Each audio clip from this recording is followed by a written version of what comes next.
அப்படிப்பட்ட பரிசுத்தமான மரணம் தான் கர்த்தர் பார்வையில அருமையா இருக்குது. மரணம் எந்த விதத்திலும் எப்போது வேண்டுமானாலும் வரலாம். நாம் நினைக்காத நேரத்தில் மரணம் வரலாம். ஒன்று சொல்லிவிட்டு வராது. சிலருக்கு தங்கள் மரணத்தை குறித்து முன்பே ஆண்டு வெளிப்படுத்தி கொடுக்கிறார், அதுவும் உண்டு. சிலர் நினைக்காத நேரத்தில் வரும். இந்த அருமையான பாஸ்டர் காலை போர்களும் அவர் ஒரு வாரமாகவே 2-3 நாட்களாகவே நான் போகிறேன்னு சொல்லியிருக்கேன். ஜாமு நான் போகிறேன் தன் இடத்துக்கு தன் வீட்டுக்கு போக முடியாத தன்னை ஆயத்தப்படுத்தி கொண்டார். அந்த நிச்சயம் நம்பிக்கை அவருக்கு இருந்தது. நேர்மை உண்டாகும். அதனால இந்த கர்த்தருடைய பரிசுத்தவான்கிற மரணம் தான் கர்த்தருடைய பார்வையில் அருமையாக இருக்குது. அப்போ கர்த்தருடைய பரிசுத்தவான்களாய் மாற்றப்பட முடியாதான், இல்லை அவருக்கு ஏற்ற பரிசுத்தம் உள்ள மாற்றப்பட முடியாதான். சர்வத்தை உண்டாக்குற தேவன் இந்த பூமியில் வந்தார். அவர் மதத்தை உண்டாக்க முடியாது, வரவில்லை. ஏதோ தனக்கு வேண்டி கொஞ்சம் கூட்ட குரூப் உண்டாக்குனாக்கா வரவில்லை, இல்லை பைசா உண்டாக்க வேண்டும் என்று அதுக்காக அவர் வரவில்லை. நேர்மையும் உண்டாக்கும். மனிதனை தான் இருக்கிற இடத்துல கொண்டு போய் அவனை சேர்க்க வேண்டும். நித்தியமாய் தேவன் இருக்கிறது போல மனிதனை மாற்ற வேண்டும். காரணம், அந்த நோக்கத்தோடு அந்த மனிதனை உருவாக்கினார். நேர்மையும் உண்டாக்கும். மனுஷனை பூமியில மண்ணினாலிருந்து ஆதியாகமம் 2:7 படிக்கும். இங்கிலீஷ்லேயும் மலையாளத்தை படிக்கும். டஸ்ட், தூசி, இந்த பொடி, அந்த பொடியினால் உண்டாக்கி அவன் நாசில ஜீவ சுவாசத்தை ஊதினார்.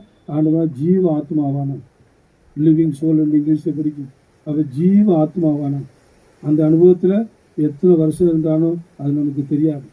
ஏதேனும் தோட்டத்தின் அனுபவம். பாவம் செய்யாத வரைக்கும், இல்லை கீழ்ப்படியாமை காட்டாத வரைக்கும் என்ன செய்ய அந்த லிவிங் சோல் இல்லைன்னா ஜீவன் உள்ளவனாய் அவங்க அந்த ஏதேனும் தோட்டத்தில் ஆண்டவர்களுக்கு ஜீவித்தான். ஏழ்மையும் உண்டாட்டும். அது என்றைக்கு தேவனுடைய வார்த்தை கீழ்ப்படியாமல் காட்டினானோ, தேவனுடைய வார்த்தை கீழ்ப்படியாமல் காட்டினது மட்டுமல்ல, தன்னுடைய தவறை ஒத்துக்கொள்ளாதான் இதை காட்டிலும் பெரிய பாவம். தன்னுடைய தவறை ஒத்துக்கொண்டிருந்தால் ஆண்டு ஏதாவது வழி தந்திருக்கான். கிருபையில் ஐஸ்வர்யம் உள்ள தேவன், மனதுருக்கம் உள்ள தேவன், இறக்கம் உள்ள தேவன், தீங்குக்கு மனஸ்தாபடுற தேவன்.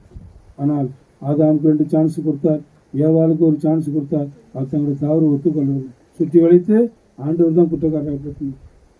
ஆதாம் சொன்னால், நீ தந்து ஸ்திரீ கொடுத்தால் நான் பூசித்தேன். ஏவாளை கேட்டால், அந்த சர்ப்பை நீ வஞ்சித்தது நான் பூசித்தேன். அவர் தங்களுடைய தவறுகள் ஒத்துக்கொள்ளவே இல்லை. ஆனால் ஆதாமியோட அந்த அக்கிரமங்கள் பாவங்கள் மன்னிக்கப்படவே இல்லை. அது நிமித்தமாக தான் அந்த சந்தையில் அந்த ஆதி மனுஷலேருந்து உருவான எல்லா மனுஷன் அதுலேருந்து உருவானது. குரங்குலேருந்து வரல, வேறு இதுலேருந்து வரவில்லை. அதுலேருந்து உருவாக்கப்பட்ட எல்லா மனுஷனும் பாவியாக இருக்கும்.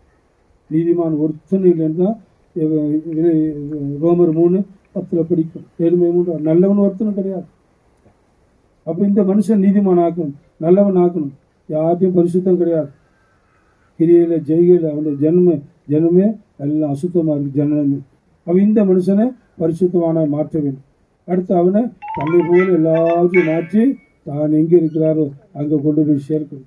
அதுக்கு தான் சர்வத்தை உண்டாக்குன தேவன் இந்த பூமியில் மனித அவதாரம் எடுத்து வந்தான். அந்த மனித அவதாரம் இல்லை நம்ம போல சரி எடுத்திருக்காவிட்டால் மனுஷன் நம்முடைய எல்லாருடைய பாவத்தையும் அக்கிரமத்தையும் அவர் சுமந்திருக்க முடியாது. தேவனாக வெளிப்பட்டால் யாரும் அவரை பார்க்க முடியாது. அப்போ தீமைத்து போய் சொல்லுகிறார். 1 தீமோத்தேயு 6:16 படிக்கிறோம். சேரக்கூடாத ஒளி வாசமாக இருக்குது. மனுஷன் ஒருவனும் காணக்கூடாது கண்டிராதமாய் தேவன். நேர்மை உண்டாட்டும். அந்த தேவனாக வெளிப்பட்டால் அவர் யாரும் காண முடியாது. ஆனப்பினால்தான் அடுத்து காண முடியாது மட்டுமல்ல, நானும் நீங்களும் முழு உலகத்தாருடைய பாவத்தை போக்கும் பலியாக அவர் பலியாக்கப்பட முடியாது. இயேசு கிறிஸ்து பிடிக்கப்படும் முன்பதாக அவர் கேட்கிறார், நீங்கள் யாரை தேடுறீர்கள்? அவர் இயேசு என்ன சொன்னார்? ஒரே ஒரு வார்த்தை சொன்னார். அவர் நசா இயேசுவை தேடு என்று சொன்னார். அவர் நான் தான் என்று சொன்ன உடனே என்ன செய்தார்கள்? பின்னிட்டு தரையில் விழுந்தார்கள் என்று யோவான் சுவிசேஷம் 18 நான் படிக்கிறோம். அது 6 படிக்கிறோம். நான் தான் என்ற இடத்தில் சொன்ன உடனே அவர்கள் பின்னிட்டு தரையிலே விழுந்தார்கள். வேற ஒன்றும் சொல்ல, நான் தான், அவ்வளோதான். அந்த வார்த்தையோட வல்லம் இருக்குது. அப்படின்ட்டு அவர் யாரும் பிடிக்க முடியும்? யார் என்ன செய்ய முடியும்? எளிமை உண்டாட்டும். ஆனால் அவர் தேவனுக்குரிய காரியங்களை, தெய்வத்துடைய வல்லமைகளை நன்மைக்காக பிரயோஜனப்படுத்தினார் ஒழிய, மற்றவர்களுக்காக பிரயோஜனப்படுத்தினார் ஒழிய, தனக்காக பிரயோஜனப்படுத்தவில்லை. ஒரு நிமிஷத்தை எல்லாரும் கண்ணை கூடாக்கலாம். எலிசா செய்தான் என்றால் இவர் செய்தான் இவர் செய்ய முடியாதா? எளிமை உண்டாட்டும். ஆனால் அவர் அப்படி செய்யவில்லை. காரணம், அவர் வந்தது நோக்கம் பாவத்து கிடக்கிற மனுஷனை தான் பலியாக ஒப்பு கொடுக்கவில்லை. மனுஷனை மீட்க முடியாது. அதனால்தான் அந்த தேவன் மனுஷனை தேடி வந்தார். அப்போ 1 தீமோத்தேயு 3:16 படிக்கிறோம். தேவ ரகசியம் மகா மேன்மையானதும் அருமையானதுமா இருக்கிறது. ஏன்னா தேவன் மாம்சத்தை வெளிப்பட்டார். தேவன் மாம்சத்தில் வெளிப்பட்டார். தேவனை உண்டார். அவர் மாம்சத்தை வெளிப்பட்டிருக்காவிட்டால் மனுஷனுக்கு வேண்டி பலியாக முடியாது. மனிதனுக்கு வேண்டி பலியாக்கப்பட்டிருக்காவிட்டால் இந்த சீயோன் மார்க்கம் இல்லை புது ஜீவனமான மார்க்கம் திறக்கப்பட முடியாது. மனுஷனுக்கு ரட்சிப்பு கிடையாது. மனுஷ ஜீவியம் அந்த அசுத்தத்தில், அக்கிரமத்தில், அநீதியில் அப்படியே கிடக்க வேண்டியதுதான். என்மை உண்டார். ஆனப்பினால்தான் பழைய ஏற்பாட்டு காலத்தில் அந்த சங்கீதக்காரன் சொல்லினான், அவருடைய ஆத்ம மீட்பு அருமையான ஒருபோதும் முடியாது. ஸ்திரீனிடத்து பிறந்தவன் சுத்தமாக இருப்பது எப்படி? நடக்கிற காரியம் அல்ல. நேர்மை உண்டார். நடக்கக்கூடாத காரியத்தை, நடக்க முடியாத காரியத்தை, மனுஷனால செய்யக்கூடாத காரியத்தை தேவன் ஒருத்தர் மாத்திரம் செய்ய முடியும். ஆனால் எளிமையாக சொல்கிறார், நான் மாம்சமான யாவுக்கு தேவனாய் கர்த்தர் என்னால் செய்யக்கூடாத அதிசயமான காரியம் ஒன்று உண்டோ? எளிமை உண்டார் சொல்றான். மாம்சமான யாவுக்கு தேவனாய் கர்த்தர் என்னால் செய்யக்கூடாத இயேசுவின் சுபாவத்தை வெளிப்படுத்தி அவர் ஓடத்தை முடித்து போயிருக்கிறார். நமக்கு ஒரு பெரிய நம்பிக்கை இருக்கிறது. இயேசு வரும்பொழுது 1 தெசலோனிக்கர் 4:16 படிக்கிறது போல அவர் முதலாவது உயிர்த்திருந்தார். பின்பு உயிரோடு நாமும் மறுரூபமாக்கப்பட வேண்டும். ஆனால் இந்த பூமியில் எந்த சரீரத்தில் இருக்கும்பொழுது யாரெல்லாம் கிறிஸ்துக்குள்ள இல்லையோ அவர் கிறிஸ்துக்குள்ள வர வேண்டும். கிறிஸ்துக்குள்ள வந்து கிறிஸ்துவ போல வளர்ந்து அவரை போல ஆகி அவர் சந்திக்க ஆயத்தமாக இருக்க வேண்டும். அதுக்குதான் தேவன் நம்மை என்னை உங்களை இந்த பூமியில தேவன் வைத்து நடத்தி கொண்டிருக்கிறார். என்னை உண்டாகும். நான் இப்போ கொஞ்சம் நேரத்துக்கு முன்னாடி கேட்டது போல அந்த கிருவை என்னுடைய ஒரு நன்மை கொண்டு அல்ல, என்னுடைய உங்களுடைய எவ்வளோ தீமையில் இருந்துட்டு குறைவு இருந்த போது கர்த்தர் கிருவை நம்முடைய மேலே தாராளம் பகிர்ந்து கொண்டிருக்கிறார். ஒவ்வொரு வேலையிலும் ஒவ்வொரு நேரத்தில் சமூகத்தை போகும்போது அவர் நம்ம பாராட்டு கிருவை, அந்த அன்பு, அந்த வல்லமை, அவருடைய பலம் எவ்வளோ அதிசயமாக இருக்குது, வர்ணிக்க முடியாது. இது என்னுடைய உங்கள் நன்மை கொண்டு அல்ல, கர்த்தர் கிருவை நம்முடைய தான் அந்த அன்பின் நிமித்தமாக அவர் அந்த வல்லமை கிருபையை நம்ம தாராளம் பொழிந்து பகிர்ந்து கொண்டே இருக்கிறார். ஆனபினால்தான் நமக்கு எவ்வளோ துன்பம், கஷ்டம், பாடுகள், பாரங்கள், பிரச்சனைகள், போராட்டங்கள், இல்லை வியாதி, நிந்தைகள் இதெல்லாம் வரும்பொழுது ஆண்டவர் சமூகத்துக்கு போன எல்லாவற்றிலும் ஒரு விடுதலை உண்டாக்கியிருக்கு. அப்படி விடுதலை பெற்று நாம் இயேசு போல் ஆகி அவரை சந்திக்க ஆயத்தப்பட வேண்டும். இல்லைண்டா வர்ற கஷ்டங்கள், துன்பங்கள், பாடுகள், இல்லை வியாதி, வேதனையில் நான் சோர்ந்து போய்விட்டோம் என்றால் ஒன்றை முறுமுறுப்பு வரும். பின்ன கேள்வி கேட்க ஆரம்பித்து ஒரு ஆண்டு இருக்கும். என்ன ஆண்டு இப்படி சரி கண் இருக்கா, காத்து இருக்கா, கேட்கறது இல்லையா, பேசுறது இல்லையா, கிரேசி இல்லையா, அப்படி எத்தனை பேர் சொல்கிறான். தேவஜனம் சொல்லக்கூடிய ஜாதிக ஜனங்க சொல்கிறது வேற காரியம். எதுவுமே மூன்றார் ஒரு அம்மா தெரியும், 20 வயசுலேருந்து பெரிய ஐஸ்வர்வான்கள், 5வது மெடிக்கல் காலேஜ் உங்காக ஒரு பெரிய பள்ளிவாசல் பெரிய கட்டி அதை மெயின்டெனன்ஸ் பண்ணி எவ்வளோ செலவு பண்ணேன். கடைசி அந்த அம்மாவுடைய முடியை குறித்து கேள்விப்பட்டேன். அந்த அவங்க வணங்குற தெய்வத்தை சொல்கிறாங்க, என்ன செய்வாங்க, எனக்கு என்ன கிடைச்சிது?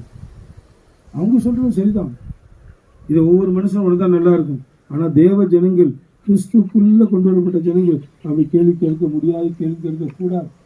காரணம் தேவன் நம்முடைய ஜீவத்தில் என்ன கடங்காத நன்மை செய்திருக்கிறார். அது முக்கியமானது தான் நம்ம பரிசுத்தவான்களாக மாற்றிருக்கிறார்.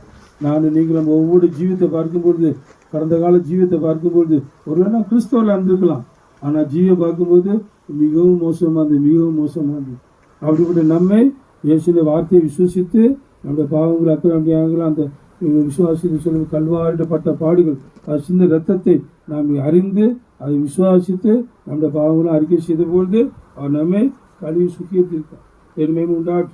அதனால்தான் எவரையும் 10ஆம் அதிகாரத்தை படிக்கும்பொழுது அங்கு 2 விதமான அந்த பலியினால கிடைக்கிறான 2 விதமான முக்கியமான அனுபவங்களை குறித்து நாம் படிக்கிறோம். 10ஆம் அதிகாரம் 10ஆம் வசனம். இயேசு கிறிஸ்துவின் சரீரம் ஒரே தரம் பலியிடப்பட்டதினாலேயே அந்த சித்தத்தின்படி நாம் பரிசுத்தமாக்கப்பட்டிருக்கிறோம். அந்த சித்தத்தின்படி நாம் பரிசுத்தமாக்க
my God.